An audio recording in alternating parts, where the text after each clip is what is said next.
The Reverend Septimus Mole was tired. He had spent the entire day wrapping Christmas presents and writing Christmas cards. He felt almost ready for this special season, but right now he had made himself a cup of hot chocolate, which he drank slowly as he sat in his favourite chair beside a nice warming fire. Placing his empty cup on the table, he let his head rest against the back of the chair, his mind wandering around the many Christmas stories which he could retell. Slowly, his storytelling memory spun up the tale of Petra Mole. Petra Mole looked across the stable yard. It was dark, cool, star-lit and quiet, but someone was moving about. Usually at this time of night, in the back streets of Bethlehem, Petra could happily scuttle about seeking nocturnal food. Now the quiet of this little stable yard was broken by the arrival of a donkey, led by a tired-looking man and carrying a woman, bundled up against the cold evening air, and, it seemed to Petra, looking worried. "Fear not, Mary," said the man. "We can make ourselves cosy in the stable." "I'm sure you are right, Joseph," she replied, "but I can feel the baby is ready to be born. I am worried for him." "I know, Mary, but Yahweh will look after us." Petra was very curious. Why should people stay where she had only ever seen other animals?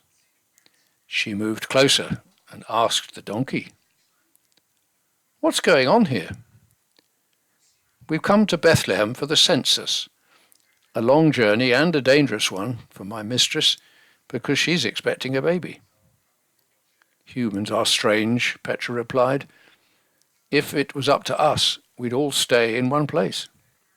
"Then my feet wouldn't ache quite so much," the donkey replied, he hawing as well, much to the surprise of Mary and Joseph.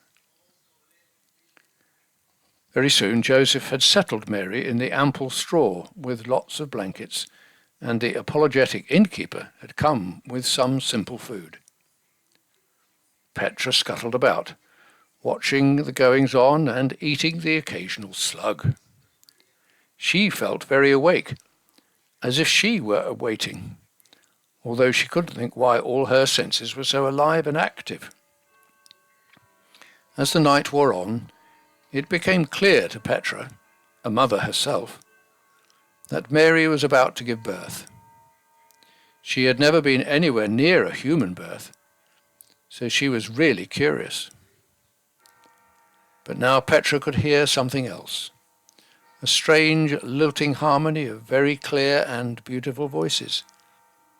And there was a glow, not moonlight or sunlight, but a very strange glow. And then the baby was born, and the wonderful sound swelled into a great crescendo, and peering across the stable, Petra could see that Mary had laid her new-born baby in the manger of hay, and the glow which she had seen was shining brightest over that simple scene. Petra was rooted to the spot, and was equally terrified when she became aware that both the man and the woman were looking straight at her small furry body. "Don't be afraid," said the man. "This baby will, one day, change the whole world. Off you go, and tell all your kin."